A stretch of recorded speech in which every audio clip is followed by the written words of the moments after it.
बिस्मिल्लाहिर्रहमानिर्रहीम। अस्सलामुअलैकुम।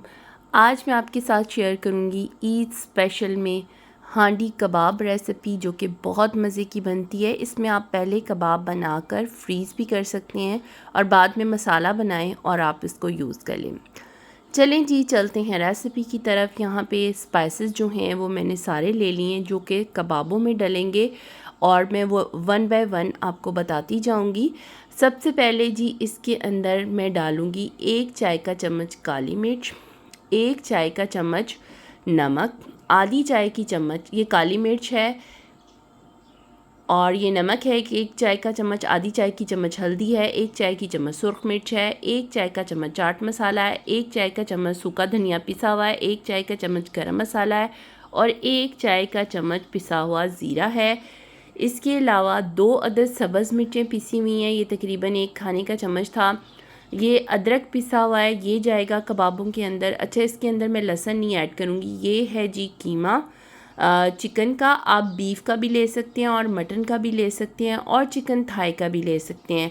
आप अपनी मर्ज़ी के हिसाब से कोई भी मीट इसमें इस रेसिपी के अंदर यूज़ कर सकते हैं। ये एक ब्रेड का स्लाइस है जिसके मैंने ब्रेड क्रम्स बना लिए हैं, और यहाँ पर मैं इसको इन तमाम स्पाइसेस के साथ अच्छे से मिक्स कर लूँगी। यहाँ पे जी स्पाइसेस जो हैं चिकन के कीमे के अंदर मैंने ऐड कर दिए हैं। 1 चाय वाला चम्मच जो भर के है वो लहसुन का डाला है, सब्ज़ मिर्चें जो 2 अदद पीसी हुई थी और ब्रेड क्रम्स। इसके अलावा 1 खाने का चम्मच भर के इसके अंदर मैंने देसी घी का ऐड किया है, सब्ज़ धनिया कटा हुआ ऐड किया है। क्योंकि चिकन के कीमे में फ़ैट नहीं होता तो इसलिए आप मक्खन या देसी घी या कोई भी बनास्पति घी आप इसके अंदर, या कुकिंग ऑयल, कुछ भी ऐड कर सकते हैं। इससे ये होगा कि आपके कबाब बहुत सॉफ्ट और मुलायम बनेंगे। अब इन तमाम स्पाइसेस के साथ इस कीमे को मैं अच्छे से मिक्स कर लूँगी। यहाँ पर आप चाहें तो थोड़ा सा प्याज भी ऐड कर सकते हैं, लेकिन मैंने नहीं किया। अब मैं इस मिक्सचर को मिक्स करके तकरीबन आधे घंटे के लिए फ्रिज में रख दूँगी, फिर बड़े अच्छे कबाब तैयार होंगे।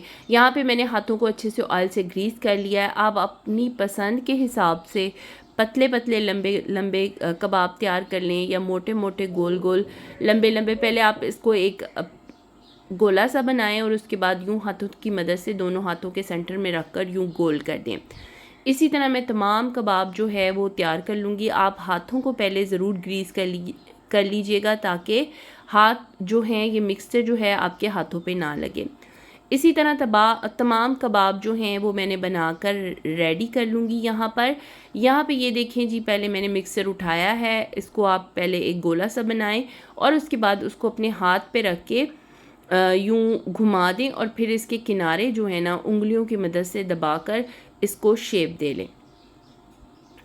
अच्छा, ये जो कबाब हांडी की रेसिपी है, ये बहुत मज़े की बनती है। अच्छा, खाने में बहुत मज़े की और यूनिक होती है। आप इस रेसिपी को मेरे कहने पर एक दफ़ा ट्राई ज़रूर करिएगा। यहाँ पर इसी तरह तमाम कबाब जो है वो मैं रेडी कर लूँगी। तमाम कबाब बनाकर मैंने रेडी कर लिए थे, और अब यहाँ पर जी मैंने एक पैन में कुकिंग ऑयल डाला है, और कुकिंग ऑयल डाल के थोड़ा सा इसको चूल्हे का फ्लेम जो है वो मैंने ऑन कर दिया था। अब यहाँ पे एक एक करके तमाम कबाब जो हैं वो मैं यहाँ पर ऐड कर दूँगी। यहाँ पे हमने इसको हिलाना बिल्कुल भी नहीं है, ना चम्मच की मदद है ना किसी और चीज़ की मदद से। यहाँ पर जब ये एक साइड से इसमें कलर आ जाएगा ना, तो फिर हम इसकी साइड जो है वो पलट देंगे और फिर इसकी दूसरी साइड को कलर देंगे, और फिर उसके बाद हम इसे निकाल लेंगे। जब तक ये सेट नहीं हो जाते पैन में, इसको बिल्कुल भी नहीं आप हिलाइए, इसको हिलाना। और जैसे ये सेट हो जाएंगे, एक साइड से इसका कलर आ जाएगा, तो फिर मैंने चम्मच से मदद से इसको पलट दिया था और इसको अब मैंने निकाल लिया है। यहाँ पे जी 3 अदर टमाटर थे जिसको मैंने ब्लेंडर में पीस लिया था और एक छन्नी रखकर इसको छान लिया है। ये टमाटर का मिक्सचर जो है वो इसकी ग्रेवी में यूज़ होगा, और ये मिक्सचर मैं निकाल कर एक साइड पे रख लूँगी। यहाँ पे उसी ऑयल में जिसमें कबाब फ्राई किए थे वही ऑयल जो है वो मैंने पतीली में ऐड किया है। 2 अदद जो है बारीक चॉप किए हुए प्याज इसके अंदर ऐड किए हैं। यहाँ पे इनको मैं अच्छे से सौते कर लूँगी, और जैसे ही प्याज सौते होगा ना, तो फिर हम बाकी तमाम स्पाइसेस इसके अंदर ऐड कर लेंगे। यहाँ पे हमने बहुत ही स्मूथ सी एक ग्रेवी रेडी करनी है, इसीलिए मैंने टमाटरों का पेस्ट इसके अंदर यूज़ किया है। अच्छा जी, प्याज जो हैं वो काफ़ी हद तक सौते हो गए थे, तो यहाँ पे जी लहसुन अदरक जो तकरीबन एक एक चाय वाला चम्मच था वो मैं यहाँ पे डाल दिया और इसके अंदर थोड़ी सी मैं इसकी भुनाई कर लूँगी। इसकी जब खुशबू आना शुरू हो जाएगी ना, तो फिर हम इसके अंदर बाकी स्पाइसेस ऐड करेंगे। बाकी स्पाइसेस में जी है 1 चाय का चम्मच सुरख मिर्च, आधी चाय की चम्मच हल्दी, 1 चाय का चम्मच सूखा धनिया पिसा हुआ और 1 चाय का चम्मच नमक और जस्ट 1 बड़ी इलायची। इसके अलावा जो टमाटरों का पेस्ट बनाया हुआ था वो मैंने स्पाइसेस के साथ ही ऐड कर दिया, ताकि जो मिर्चें वगैरह हैं वो जले ना, हमें पानी ना ऐड करने पड़े। यहाँ पे इन तमाम चीज़ों को मैं ऐड करके इसकी भुनाई करूँगी और जब ये भुन जाएगा तो फिर हम इसके अंदर ऐड करेंगे दही। दही मैंने इसको फेंट लिया था अच्छे से विस्क की मदद से, ताकि इसके अंदर कोई लम्स वगैरह नहीं रहे। जब भी आप दही किसी भी ग्रेवी वगैरह में ऐड करें तो चूल्हे का फ्लेम जो है ना वो लो कर लें। यहाँ पे मैंने चूल्हे का फ्लेम जो था वो लो कर लिया था और अब मैंने इसके अंदर दही ऐड कर दिया। दोबारा मैंने फ्लेम मीडियम कर दिया था और यहाँ पर इसकी मैं ग्रेवी को अच्छी सी इसकी भुनाई कर लूँगी और ये भुन जाएगा तो फिर हम इसके अंदर डालेंगे जी कबाब।